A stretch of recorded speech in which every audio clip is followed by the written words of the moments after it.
Good morning, everybody. John Ponick with the Mojave Valley Daily News. It is Thursday, February 25th. This is your Daily Dose, brought to you by the Tri-State Radiology Center in Fort Mojave, Arizona.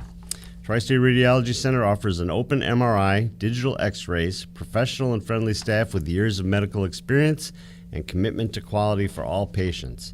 Tri-State Radiology Center offers some of the lowest self-pay options in the area, and they accept most insurances. Remember, at Tri-State Radiology Center, your image means the world to us.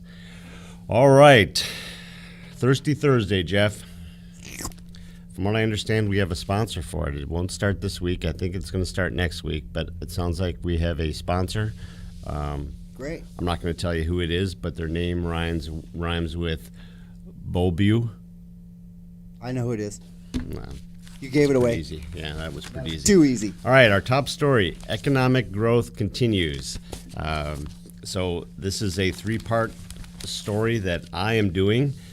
We kind of touched a little bit on some of the things yesterday. It's going to actually be economic growth, economic development in the past, the present, and the future. So today's story is on the past.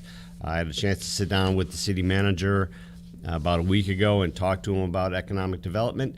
And we talked about how during the past year, a lot of businesses have opened, but because of COVID, they've either not had the big grand openings that we're used to, or they haven't had ribbon cuttings, and that when there are ribbon cuttings, they're kind of small and invited guests.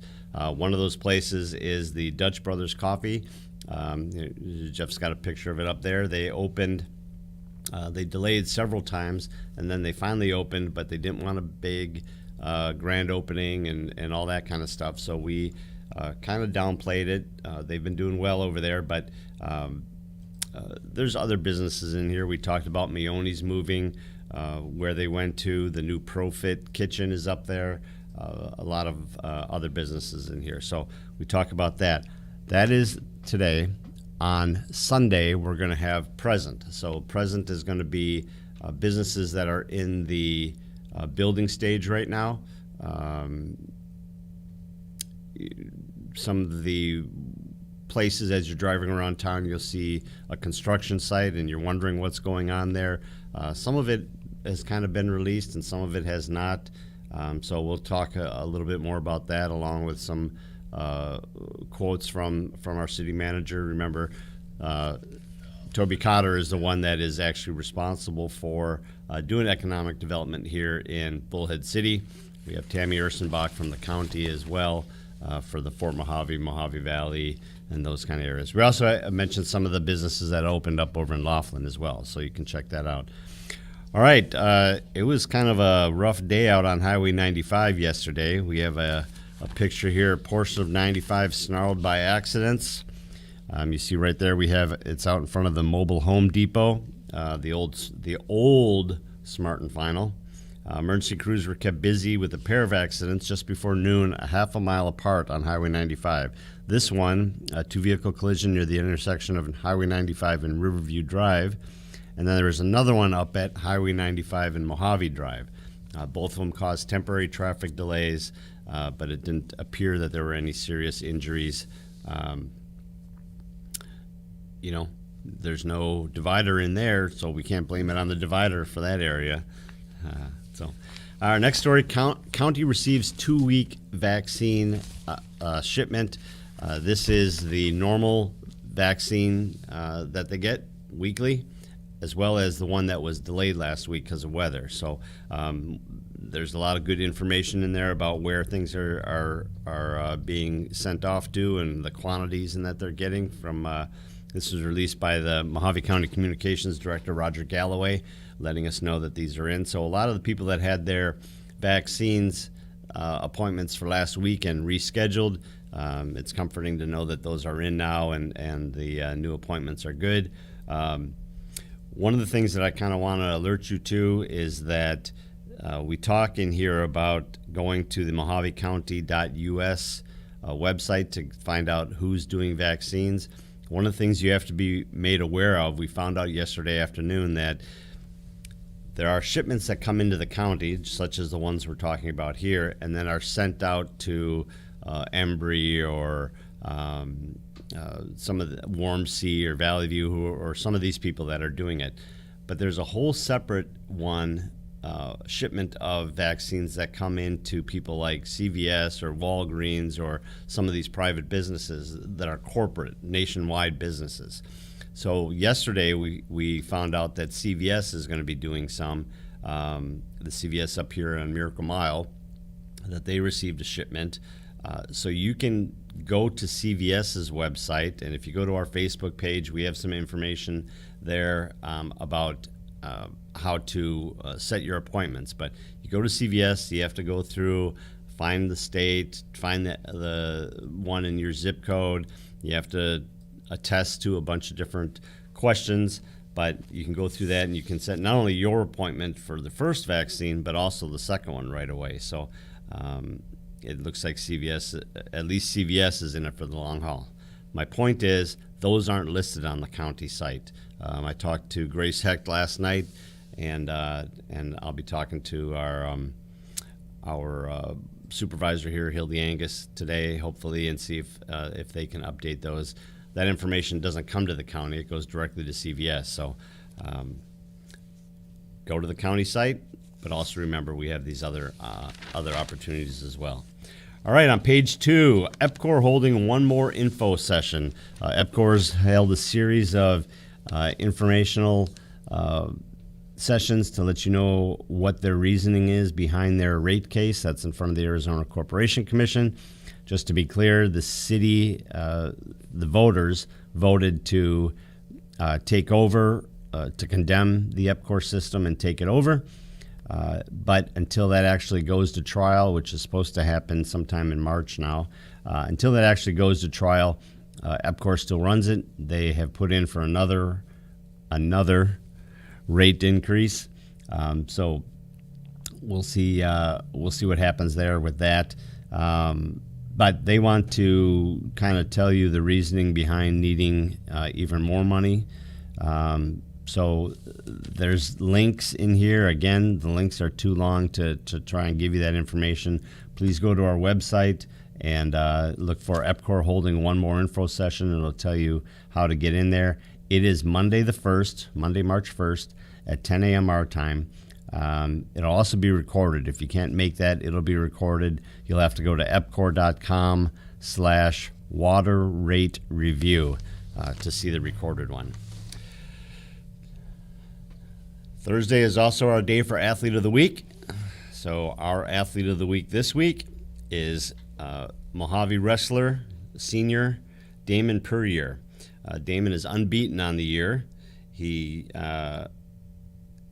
including last week where he had 5 wins. Now only 3 of those were actually a qualifying match. 2 of them were exhibitions. Including he had 2 exhibitions and his regular match on one evening, and all of them were pins. He also has a 3.7 GPA, so good young man. We had a chance to interview him the other day, and his video went up this morning. Shane from Findlay awarded him a certificate and talked to him a little bit about his future and his thoughts on the team and everything. So congratulations, Damon. House OK's boost in unemployment pay. This is kind of an interesting one. There's 2 different bills going through our state legislature. One is from the House that would raise the Arizona's maximum weekly unemployment benefit from $240 a week to $300 a week. That wouldn't take effect until the start of next year. There's another one that's going through the Senate that is presented by GOP President Karen Fann. That one would raise it to $320 by midsummer of this year. So there's a lot of discussion back and forth on how that's going to be paid for. Fann's plan eventually raises it to $400 a week. Again, discussion on how that's going to be paid for. So it's kind of interesting. Both of them are Republicans. They're just different, one's in the state legislature, or one's in the House and the other one's in the Senate. and we'll see what happens when the House one gets to the Senate. Before you go on, there's a question about the economic development. How can you report on economic development if you're not up to date? He's referring to the Havasu one. We don't cover Havasu. That's No, we're talking about economic development here in Bullhead City, and I think that the interview that I did a couple days ago with the person in charge of economic development makes it pretty well up to date. So, all right, let's move on to sports. We got a few different stories here. One is on our the Mojave High School boys basketball captain, Jesus Ramirez. The high school boys have been having a pretty rough year this year, but it's a very nice story. There you see a picture of Jesus, 6'3" Jesus. He's done some awesome work over there. It's just a really nice story. Jim Luxick did it for us, our sports editor, and it's a really nice story on his background and the things that he's got going on and his attitude, even though the T-Bird boys are having a rough year. So good for him. The Mojave boys soccer team thought that they were going to have a rough game against Coconino. There you see Gabe Garcia. They thought that it could be a tough one based on some of Coconino's results of some of their past matches. Turned out not so much. They won 9-0. The leading scorer was Hayden Allen. He had 3 goals. He had a hat trick, and Logan Bird just added a couple more goals. So they moved on, did very well. And the boys basketball team down at River Valley, the Dust Devils, they defeated Heritage Academy Levine 46-33 behind 15 from Amaro Contreras. So they moved to 7-6. They had a couple of rough ones coming up. They got Havasu Friday and then Mojave High School on Saturday. So that should be fun. In weather, look at that. Look at all that sunshine. So even though it's sunny, it is not a very pleasant day out there today, and it's not going to be. Windy, winds 15 to 25 miles an hour, sunny with a high around 68. Tomorrow it's supposed to warm up a little bit, and the breezes wind down a little bit. But you see over the next few days and into the weekend, it's going to be in the low 70s. So you called it the breeze. That's why they call me the breeze. Isn't that the song? Isn't that the way that goes? Yes. Instead of the W, I'm going to use the word breeze. We have a 50-mile-an-hour breeze. No, it's calling for gusts of like 25 miles an hour. So try not to get blown away. So, all right, everyone. That is it for today. Our Thirsty Thursday. Remember, this is brought to you by the Tri-State Radiology Center. The Tri-State Radiology Center offers same or next day appointments, and they accept most insurances, including Medi-Cal. They have a wide-open MRI and offer digital x-rays with your reports ready in 24 hours.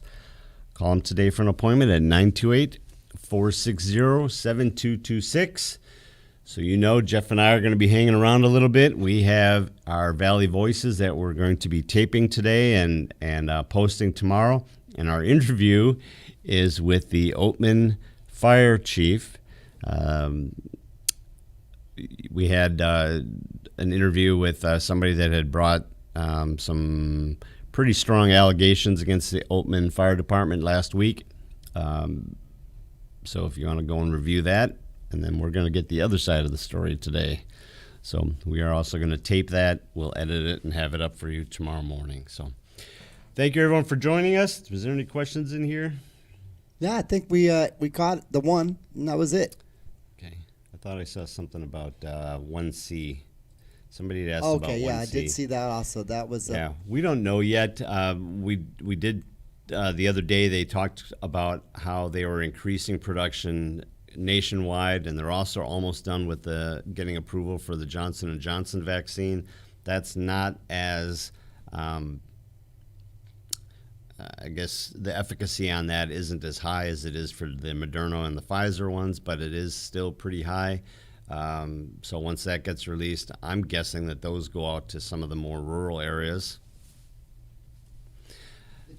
So we'll see what happens there. But they're talking about boosting them up so that I think the goal was something like 550 million doses by the end of June. So I'm guessing that the rest of us will be 1C will be the rest of 1B. Remember, they're still not even done with 1B. They've just parceled it out. But I'm thinking that we may be hopefully mid-May, maybe before they get to the 1C and the 2 and that. So hopefully that's the deal. Okay, real quick, Amy, if you didn't get your newspaper, give us a call here at the office this morning once we're here, and then we'll make sure you get your paper today. Yeah, the wind took a lot of papers today. I know that. Amy must live down near me because I left this morning and my paper's always there. I leave at 6 o'clock in the morning. My paper's always there, and it wasn't there this morning. So they put 2 rocks on mine this morning. Mine yeah? was there. Well, that is a good great idea. Yes. Yeah, that is a good delivery guy. All right, everyone, have a great day. Jeff, thanks. Thank you. And I will see you guys tomorrow. Thank God. Friday. See you guys tomorrow.